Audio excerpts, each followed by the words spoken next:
Welcome to exam विवेचना। तो दोस्तों, जैसा कि आप लोगों को पता है, हमारे यहाँ पर जो पीजीटी हिंदी के लिए डेट अनाउंस कर दी गई है और यहाँ पर हम डिस्कस कर रहे हैं महत्वपूर्ण विषय को, क्या अब हमें करना चाहिए क्या नहीं करना चाहिए। ठीक है, तो आज की इस लेक्चर को आप ध्यान से सुनिए, आपके लिए काफ़ी महत्वपूर्ण होने वाला है ये।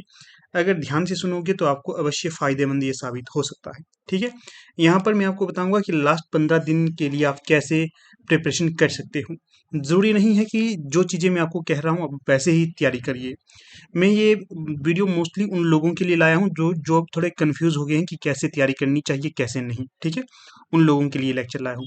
बाकी अगर आप लोगों का माइंड सेटअप है, आप आराम से तैयारी कर रहे हैं, तो इसमें कोई भी आपको इंक्लूड करने की आवश्यकता नहीं है। हाँ, कुछ एक चीज़ें आप इसमें जरूर इंक्लूड कर सकते हैं। ठीक है, तो वीडियो को शुरू करने से पहले आपको यहाँ पर अवगत करवा देता हूँ दोस्तों। देखिए, बहुत से ऐसे कैंडिडेट हैं, उनके मन में विचार आ रहा है कि जो हमारी जो 7 को एग्ज़ाम अनाउंस कर दी गई है डेट, 7 अप्रैल को, तो बच्चे कोई कह रहे हैं कि हमें इकट्ठे होकर इसका विरोध करना चाहिए, ये करना चाहिए, वो करना चाहिए। तो देखिए दोस्तों, मेरे ख्याल से ये चीज़ें पॉसिबल नहीं है। आप लोग गांठ बांधिए, ये चीज़ें पॉसिबल नहीं है। जो डेट अनाउंस हो गई है तो वो मेरे ख्याल से अनाउंस हो गई है, जहाँ तक मुझे लगता है। इसके आगे मैं इसकी ज़्यादा जानकारी नहीं रखता हूँ। ठीक है, अगर आप लोग इस तरह से इन चीज़ों में इंक्लूड हो जाओगे तो आपकी स्टडी आपसे छूट जाएगी। मेरी राय मानिए, जो जैसा चल रहा है चलने दीजिए, अपना फोकस स्टडी पर ज़्यादा रखिए। ठीक है, बाकी चलिए अपनी टॉपिक को देख लेते हैं। क्या है हमारे यहाँ पर एचपी पीजीटी हिंदी के लिए 15 दिनों का स्टडी प्लान। क्या स्टडी प्लान रहेगा मेरी तरफ से, तो मैं आपको बताता हूँ। सबसे पहले तो देखिए, अपना स्टडी प्लान बनाओ, अधिक समय दो। अर्थात आपको स्वयं को अपना स्टडी प्लान बनाना है। क्यों? क्योंकि देखिए, आप लोग कोई जॉब कर रहे होंगे, कोई एलटी की जॉब कर रहा होगा, कोई प्राइवेट टीचर होगा, कोई हाउस वाइफ होगी, कोई कुछ भी कार्य कर सकता है। ठीक है, कोई खेती बाड़ी कर रहा है, ये मैटर नहीं करता, परंतु आप अपने समय को अपने आप निकाल सकते हो। आपको स्वयं को पता है कि आपके पास कब समय है कब नहीं। हाँ, यहाँ पर ये ज़रूर ये बात कहना चाह रहा हूँ मैं कि अब सारी चीज़ें आप थोड़े दिनों के लिए छोड़ दीजिए। 7 अप्रैल तक आप सब कुछ छोड़ दीजिए। आप अपने मित्रों से, अपने घर वालों से, अपने कुछ भी हैं जो आपके साथ रहते हैं, उनके साथ थोड़ा आग्रह करिए कि 7 अप्रैल तक वो आपको डिस्टर्ब ना करे। उसके पश्चात आप जो भी करने को कहोगे, मैं वो जरूर करूँगा या करूँगी। ठीक है, तो स्टडी प्लान अपना स्वयं बनाइए। आपको लगता है कि आपको सुबह अधिक समय मिलता है स्टडी करने के लिए, तो सुबह भी पढ़िए, दोपहर को पढ़िए, शाम को पढ़िए, रात को पढ़िए, पर पढ़िए पढ़िए पढ़िए। पहले आप पढ़ते थे 2 घंटे, अब 2 घंटों से काम नहीं चलेगा। अब आपको कम से कम दिन का 10 से 12 घंटे पढ़ना ही है। ठीक है, बोलने के लिए थोड़ा मजाक लगता है कि 10 घंटे पढ़ना, परंतु लोग 12 12, 15 15, 18 18 घंटे भी पढ़ते हैं। ठीक है, वो नहीं पता कैसे पढ़ते हैं, परंतु आपको 10 से 12 घंटे अब पढ़ना ही है। क्यों?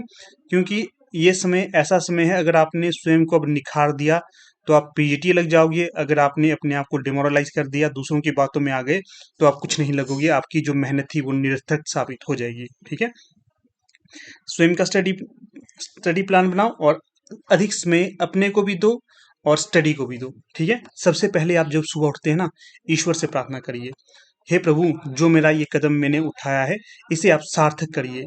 ठीक है, रोज प्रार्थना करनी है। कुछ 5 से 10 मिनट के लिए आप चिंतन कर सकते हो, मेरा आगे का प्लान कैसा रहेगा, मैं आज पूरे दिन क्या करूंगी, कैसे मैं पढ़ूंगी। ये सारी चीजें आप अपने आप मन में सोच सकते हो। सुबह उठ के 5 मिनट का मौन धारण करिए, आंखें बंद करिए और अपने गृह देवता को, अपने इष्ट देव को स्मरण करिए। इनके अंदर ऐसी ऐसी शक्तियां होती हैं जो आपको अपनी लक्ष्य के प्रति बिल्कुल सही तरीके से पहुंचा देंगी। ठीक है, मेरी बात पर फोकस करिए, विश्वास करिए, ये चीजें वाकई फायदेमंद साबित होती हैं। ठीक है, तो आपको इन्हें जरूर करना है, आपको फायदा मिलेगा। सबसे पहले सुबह उठ के अपने प्रभु को, अपने भगवान को स्मरण करना है। हाँ, झगड़ा किसी से नहीं करना। अपने माता पिता, भाई बहन, जो भी आपके साथ रहते हैं, उनकी अच्छे से इज्जत करिए। वो अगर आपके लिए थोड़ा समय निकाल के देंगे आजकल, तो वो आपके लिए काफी महत्वपूर्ण साबित होगा। ठीक है ना, लड़ना किसी के साथ नहीं है, सबके साथ अच्छा रहो, सब लोग आपके साथ अच्छा रहेंगे। दूसरा देखिए, इंपॉर्टेंट पॉइंट ये है कि कौन सी बुक्स पढ़नी है। अब देखिए, अब मैं आपको ये सलाह दूंगा कि आप अधिक बुक्स ना पढ़ें। जितना कम मैटर आपके पास है उन पे ज़्यादा फोकस करें। ठीक है, जैसे कि आपके पास अपने सेल्फ नोट्स होंगे, उनको आप पढ़ सकते हो, या फिर एक बुक मैं आपको रेकमेंड करूंगा, कौन सी है? सरस्वती पांडे गोविंद पांडे वाली बुक है। इसको आप जरूर पढ़िए। 15 दिन है, 15 दिन में आप, हम कहते हैं चेप देना, तो दोस्तों चेप दो उसको 15 दिन में। अगर आपने चेप दी ना तो आपको अवश्य फायदा होगा उससे। सरस्वती पांडे गोविंद पांडे की पुस्तक है, इसको आपने 15 दिन में पढ़ लेना है और यूनिट के हिसाब से पढ़ना है। अर्थात जैसे कि आपका दिन का, इस बुक को कितना टाइम देना है आपने? 5 घंटे दिन के देने हैं इस बुक को। 1 घंटा आप पढ़िए आदिकाल, 1 घंटा आप पढ़िए भक्ति काल, 1 घंटा आप पढ़िए रीतिकाल, बाकी के 2 घंटे हैं ये आप जो आधुनिक काल को दे सकते हो। ठीक है, इस तरह से आप इसके जो जो इसका जो पैटर्न है इसको आप फॉलो कर सकते हो। इससे आपको अवश्य फायदा मिलेगा। ठीक है, 1 घंटा देखो, 3 घंटे हो गए हमारे आदिकाल, रीतिकाल, भक्तिकाल, 1 घंटा हो गया आधुनिक काल, 1 घंटा हो गया काव्य शास्त्र। इस तरह से आप 5 घंटे डिवाइड करिए।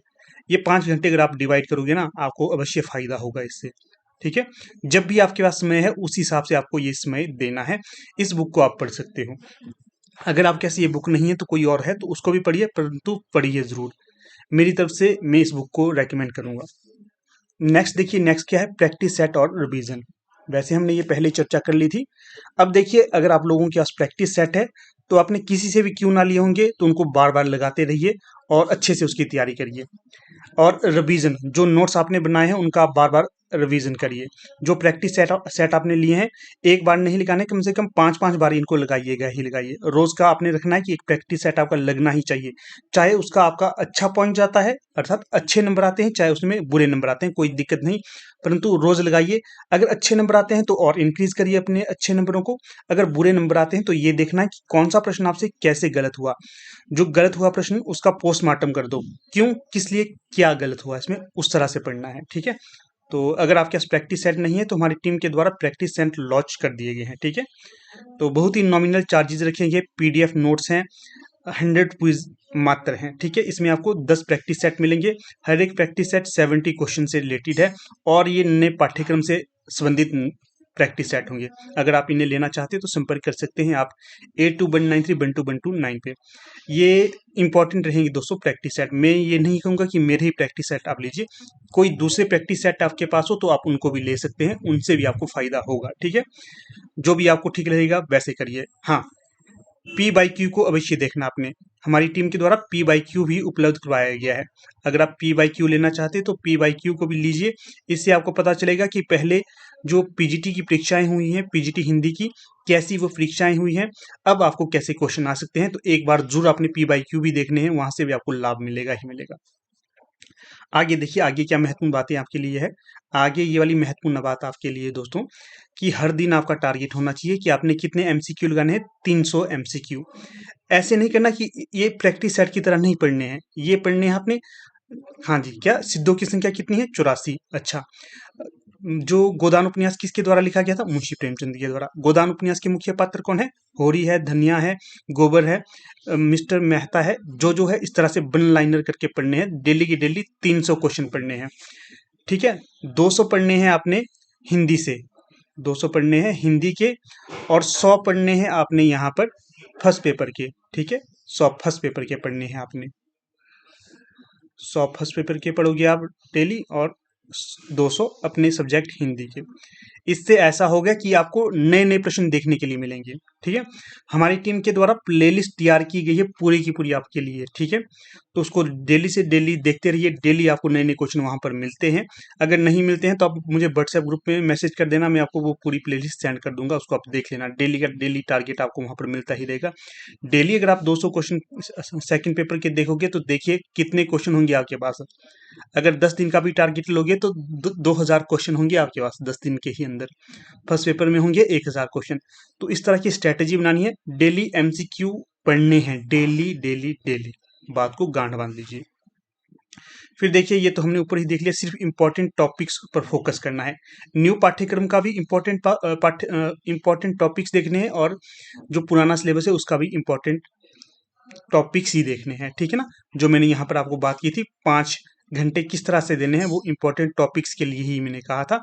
बाकी भी आप इंपॉर्टेंट राइटर को ही देख सकते हैं। मान लीजिए उपन्यास पढ़ रहे हैं आप, बथेरे उपन्यासकार हैं तो सारे नहीं पढ़ने हैं, जो चर्चित हैं उन्हीं को पढ़िए। और उन्हीं से आपको फायदा मिलेगा। उपन्यास टॉपिक को पढ़ रहे हैं तो उपन्यास विधा को पढ़ रहे हैं तो इम्पोर्टेंट उपन्यासकारों को पढ़िए। कहानियों को पढ़ रहे हैं तो इम्पोर्टेंट कहानीकारों को पढ़िए। नाटक को पढ़ रहे हैं तो इम्पोर्टेंट नाटककारों को पढ़िए। सभी को पढ़ने की जरूरत नहीं है। हाँ, जो आत्मकथा है जरूर पढ़ना है, आत्मकथा को, यात्रा वृत्तांत को पढ़ना है, संस्मरण को पढ़ना है, रेखा चित्र को पढ़ना है, जीवनी को पढ़ना है, यहाँ से प्रश्न बनेंगे, ठीक है ना। और काव्य शास्त्र तो पढ़ना ही है। इसी के साथ देखिए जो सिलेबस है ना, हमारा सिलेबस मेरे को लगता है सभी ने निकाल लिया होगा ये। अगर कोई अभी भी ऐसा महारथी है जिसने नहीं निकाला है या फिर जिसके पास नहीं है तो मुझसे डिमांड कर सकता है, मैं आपको पीडीएफ सेंड कर दूंगा, या फिर हमारे ग्रुप में पीडीएफ अवेलेबल करवा दी गई है, उसको भी आपने देख लेना है। सिलेबस को ध्यान में रखकर स्टडी करिए, फायदा मिलेगा ही मिलेगा। फिर नए पाठ्यक्रम के लिए भी देखिए कुछ ना कुछ करते रहिए। हमारी टीम के द्वारा इसके लिए पीडीएफ अवेलेबल करवाई गई है, पेड है, कोई लेना चाहता है तो बहुत ही नॉमिनल चार्जेस में दी जा रही है, नहीं तो आप यूट्यूब गूगल का सहारा ले सकते हो, वहाँ से भी पढ़ सकते हो, कोई दिक्कत नहीं है। और एक और बात, फर्स्ट पेपर पर भी जोर देना है आप लोगों ने। तो हमारे टीम के कुछ मेंबर हैं वो कार्यरत हैं इस तरफ, आपके लिए डेली वो 30 से 50 क्वेश्चन लेकर आते रहेंगे, तो आप उनको भी देख सकते हो, नहीं तो कोई और आपका चैनल है वहाँ पर भी देख सकते हो, कोई दिक्कत नहीं, जहाँ पर भी आपको समझ आ रहा है देखते रहिए। हमारा मोटिव ये है कि आप सफल हों, हमारा ये मोटिव नहीं है कि आप हमारे चैनल के साथ ही जुड़ कर रहें।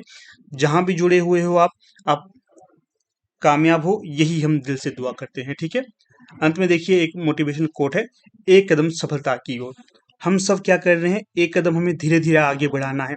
एक कदम इतना महत्वपूर्ण होता है कि अगर आप एक कदम बढ़ाओगे, आप दूसरा तीसरा चौथा कब आगे बढ़ा देंगे आपको पता ही नहीं चलेगा। बस एक ही महत्वपूर्ण बात है, उठो और चलो, रुको नहीं। थोड़ा थोड़ा पढ़ते रहो, परंतु डेली पढ़ते रहो। अपने आप को बिल्कुल भी डिमोरलाइज मत करो। डिमोरलाइज करोगे तो आप सभी से अंत में होगे, अर्थात 10 बच्चों की पंक्ति में सबसे अंत में होंगे आप। तो अपने आप को डिमोरलाइज नहीं करना है, अच्छी बातें सोचनी है, अच्छी बातें बोलनी है, अपनी स्टडी पर फोकस करना है, ठीक है। कोई आपके डाउट रहते हैं तो आप हमें संपर्क कर सकते हो, 8219312129 पे व्हाट्सएप कर लेना आप लोग। हाँ, तो देखिए दोस्तों, 2-4 दिन से आप लोगों ने इतनी कॉल कर ली कि मैं आप लोगों की कॉल को अटेंड कर पाने में असमर्थ हूँ। व्हाट्सएप करिए, क्योंकि देखिए मैं आपको बता देता हूँ, मैं स्वयं पीएचडी कर रहा हूँ। 9 से 5 बजे के बीच में मैं लाइब्रेरी में होता हूँ, जिस कारण आपकी कॉल अटेंड नहीं कर पाता। अगर आप लोग व्हाट्सएप कर देते हो तो मैं आपके उत्तर जरूर दे देता हूँ। कॉल करने से ऐसा होता है, कई बार कॉल हम भूल जाते हैं वापिस करना, क्योंकि इतनी सारी कॉल आई होती हैं तो किस किस का उत्तर दें। व्हाट्सएप करते हो तो वहाँ से हमें याद रहती है कि आपकी क्या डिमांड है, क्या प्रश्न है, तो हम पूरी कोशिश करते हैं कि आपके व्हाट्सएप का रिप्लाई जल्दी से जल्दी दें, ठीक है। धैर्य बनाकर रखें, जो भी आपके क्वेश्चन है व्हाट्सएप के माध्यम से आप जरूर हमें बताएं, ठीक है। तो चलिए दोस्तों, जो मैंने आपके साथ बातें साझा की, मुझे लगता है कि इनसे आपको अवश्य लाभ हुआ होगा। फिर भी कोई आपके डाउट है, हाँ एक और चीज़ दोस्तों, बहुत से दोस्तों ऐसे कैंडिडेट भी होते हैं जो इन चीज़ों को लेने के लिए असमर्थ होते हैं, उनके पास पैसे नहीं होते, आर्थिक स्थिति ठीक नहीं होती, ठीक है। वे मुझे बेझिझक संपर्क करिएगा, बेझिझक, कोई रोक टोक नहीं है। लिख कर दीजिएगा, भाई ये समस्या है, मेरे को व्हाट्सएप कर देना, मैं आपकी पूरी हेल्प करूंगा, ठीक है ना। करना कौन, जो सच में असमर्थ है। कई ऐसे भी होते हैं कि वो इन चीज़ों का नाजायज फायदा उठाते हैं। तो आप समझ रहे होंगे मैं क्या कहना चाह रहा हूँ। होते हैं सच में ऐसे, मैंने लोग देखे हैं जिनके पास इन चीज़ों के लिए पैसे नहीं होते हैं, तो आप बेझिझक संपर्क कर सकते हो। अच्छा करोगे तो अच्छा ही मिलेगा आप लोगों को, यही मैं अंत में कहना चाहूँगा। एक और बात कहूँगा, वक्त हर वक्त को बदल देता है, बस वक्त को थोड़ा वक्त दो। जो इस समय आपका वक्त है, इसको अगर थोड़ा सा वक्त दोगे तो जो चीज़ आप पाना चाह रहे हो आप अवश्य पाओगे उसे, ठीक है। तो ठीक है दोस्तों, यहाँ पर अब अपनी वीडियो का समापन कर लेते हैं। हाँ, हमारे टेलीग्राम, व्हाट्सएप, फेसबुक जो पेज हैं वो डिस्क्रिप्शन बॉक्स में मिल जाएंगे आपको, वहाँ पर जाकर आपने ज्वाइन कर सकते हो। धन्यवाद, थैंक यू।